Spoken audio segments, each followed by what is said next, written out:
This was 4 years ago when I was an 18-year-old college student, and where I'm from, May is finals month.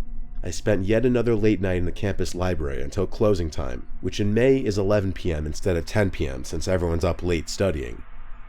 I had to call an Uber to my off-campus apartment since I had arrived with a friend who left hours before me and I didn't have my car with me. I was out in the library parking lot at 11:15 when the Uber pulled up. It was a gray Toyota Camry. The driver's name was Adam. He greeted me as normal and I sat in the back seat diagonal from him. He looked to be in his mid-40s. For the first 5 minutes of the ride, there were no words exchanged between the two of us. But then he started to ask me questions. His first question was if I was a student, which seemed a rather pointless question since I was just picked up from a college library. Next he asked how my classes are going, then how old I was. I didn't like that question. I lied and said I was 23 instead of 18. At this point I noticed he would constantly look at me through the rearview mirror as he spoke, and when he would finish what he was saying, he had this weird creepy smirk on his face. His questions were getting a little too personal for someone whose sole relationship with me was supposed to be my driver for 10 to 15 minutes. He asked how my dating life at school is, and as much as I wanted to just flat out ignore his question, I said it wasn't bad. I should have lied and said I had a boyfriend, but for whatever reason I didn't think of saying that. He transitioned from questions to making comments, like that he used to be a huge cheater in college and asked if I ever cheated. I nervously laughed and said once or twice. He then made it even weirder to no surprise and asked if I'd ever cheated on a boyfriend. I said no. At this point we were stopped at a red light. I tried my best to avoid looking at the rearview mirror, but I was too curious and snuck a peek. He was looking at me. He made a comment that I was very pretty. I knew it was coming eventually, and it still was incredibly creepy. I didn't acknowledge it. There were 2 minutes left in the ride, when I noticed he made a left turn instead of a right turn at one of the intersections. So I spoke up and told him he went the wrong way. Then he said he knows, he just has to stop at his place real quick to get something. I asked him to please just drop me off first, but he insisted his house was a minute away. And apparently it was. He stopped in front of a house and said we're here. Then he turned to me and asked if I wanted to come in, saying he had alcohol and food in case I wanted to release some stress after studying. I didn't even know what to say. I wanted to get out of the car and run, but I was scared to. I said, please just take me home. He chuckled and said he'd be right back. He went into his house, and that was when I got out from the car and started to run. No, I didn't think he had plans to murder me, but something was off about him and the situation, and I just wanted to get out of there.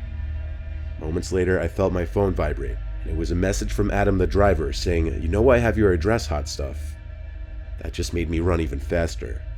I canceled the ride just so he wouldn't be able to contact me anymore.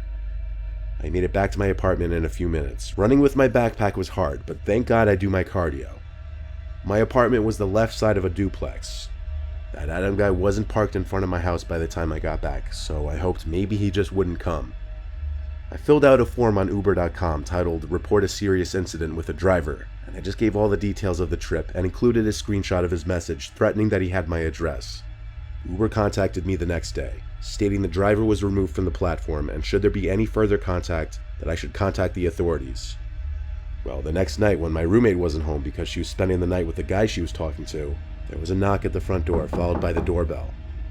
It was like 8 to 9 p.m., so it was kind of late for solicitors or anything like that. I called through the door, "Who is it?" and a man's voice on the other side said, "I found something that belongs to you." I asked, "Who is this and what did you find?" Their response was, "Just open up, I'll show you." The voice was familiar.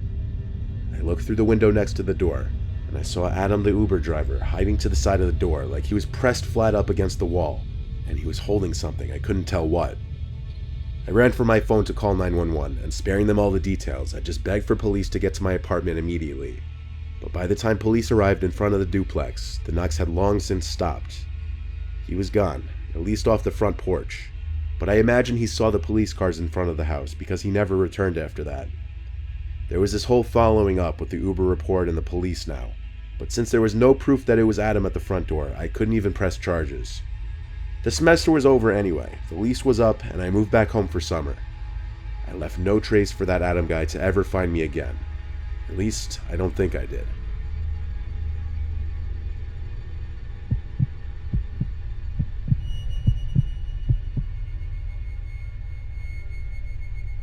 This story still haunts me to this day. almost every day. I used to be an Uber driver as my second job, usually late at night like bar closing hours. It was a Saturday night around 3 a.m.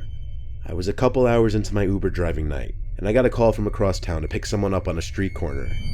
In came some guy, African-American, mid-20s, he had dreadlocks, I noticed a small tattoo on his neck, but I didn't look much longer than that. I asked how his night's going, and he just grunted. Happens, not everyone's super friendly. I confirmed the address he gave me, which appeared to be a house, and he just said yeah. About a minute into the drive, he got a little aggressive and concerned that I apparently made a wrong turn because he thought I was taking a longer route. I assured him that I was just following the route that the app was giving me, and he calmed down. Like 10 seconds later, he asked me if I'm feeling lucky, and I asked, "What do you mean?" He follows that with, "I mean, how much do you value your life, son? Nobody really values what they got." I didn't like where this was going. I responded that I appreciate my life and kids every single day. He went silent after that for a while. Then he started saying some things at such a low volume that I didn't know if he was talking to me or not. So I asked, "What was that?" And he replied, "Nothing, fool, just get me to where I gotta be." I asked, "Where is it we're heading anyway?" He replied, "I just gotta take care of some unfinished business." I really didn't know what to make of that answer, but I wasn't looking to continue that conversation or dig any deeper than I had already dug. We pulled up to some corner in a rather poverty-stricken area, not an area I typically did any drop-offs or pickups. The guy said, "Ike, can you wait here for me?" I froze for a second, confused. I asked, "Do you need to ride back somewhere?" He replied, "Yeah, this'll be quick. I just gotta take care of some unfinished business first." I didn't want to drive this guy anywhere else, and I had a feeling whatever he was about to do in this house wasn't good, based on his unfinished business comment. I didn't want to be the getaway driver after some kind of fight or altercation, so I said, "Yeah, I'll be waiting here," but I had no intentions of waiting. The ride was marked as complete on my end anyway. He shut the car door and approached the house, but he wasn't approaching the front door. He went to the back of the house by the backyard. I didn't stick around after that. I drove off after about 20 seconds, slowly and quietly so he wouldn't hear me taking off. I chose to end my shift that night right then and there. I was pretty sketched out. The next day, I heard something on the news that changed a part of me forever. There were 2 people shot in their home in the town I dropped that guy off the night before.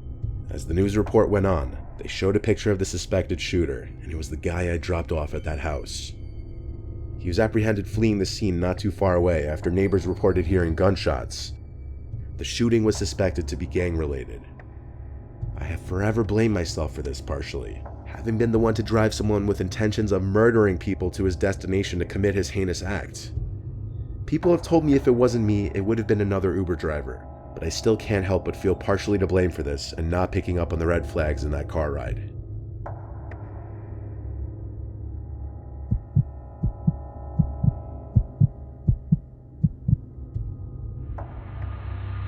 It was a stormy night, the first thunderstorm of the year. This was after my night shift ended at 4 a.m., and I had to call a Lyft to the train station since I didn't have my car at the time. I waited outside the place I bartended at the time, under the front patio to avoid getting soaked. A car pulled down the empty street and stopped in front of the bar.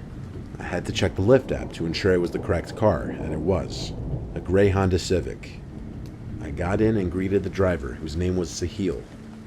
I attempted to get in the front seat at first, but he told me not to and to sit in the back.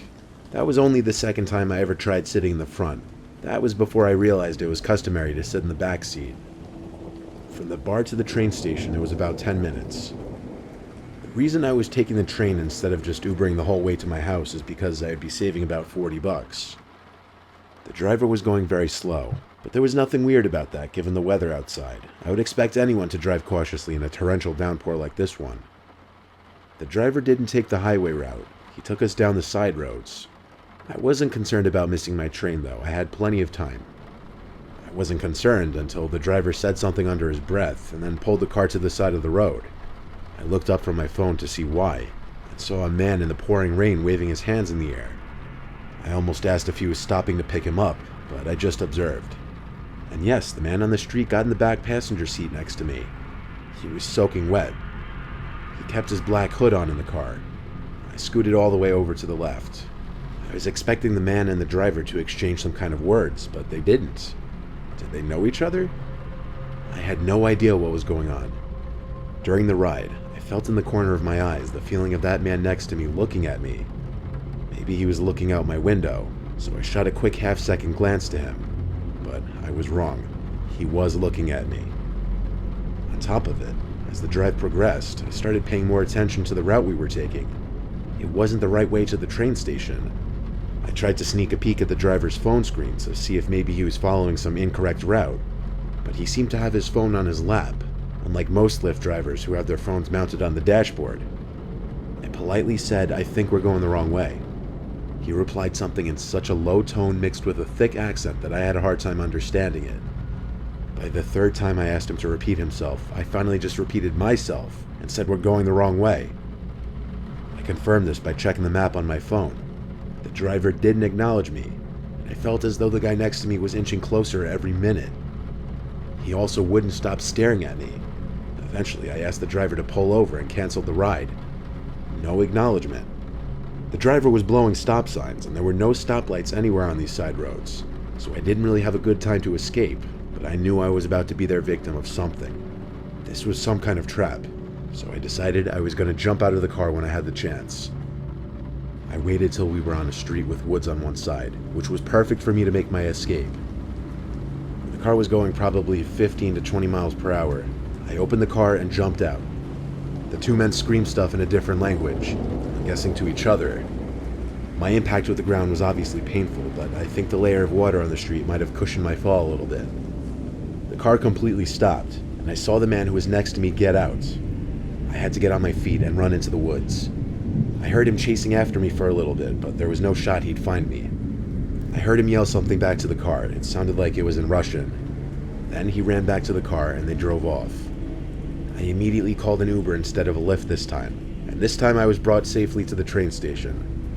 While on the train, I went ahead and filed an online police report, and then contacted Lyft and reported the driver. The next day, I also went to the police station and reported the whole incident. But here's where the bomb was dropped. There was a gray Honda Civic reported stolen just the night before. I gave them every last detail I could remember, and eventually I was on my way. I left that police station contemplating my life, and just how narrowly I may have escaped with my life.